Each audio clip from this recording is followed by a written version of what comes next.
ચુડા પંથકમાં વરસાદી કૃષિ પાકમાં હવે પાણી મળતા ખરીફ પાક થવાની ઉજળી આશા હવે ફરી જીવંત થઈ છે। લાંબા વિરામ બાદ વરસાદનું આગમન થતાં ખેડૂતોના પાકોને નવજીવન મળશે। ત્યારે અત્યારે હાલમાં ખેડૂતોમાં ખુશીની લહેર જોવા મળી છે, જેથી હવે આગામી નવરાત્રિના નવલા દિવસોમાં ખેલૈયાઓ દ્વારા ગરબાની જમાવટ જોવા મળશે તથા મા દુર્ગાનું પૂજન, હવન વગેરે ધામધૂમથી નવરાત્રિની ઉજવણી કરી ધન્યતા અનુભવશે।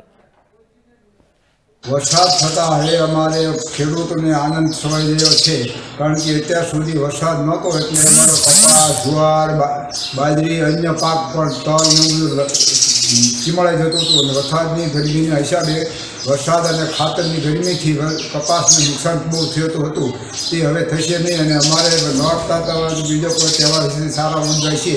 વરસાદ થવાથી અમારે ઘણો ફાયદો થયો છે।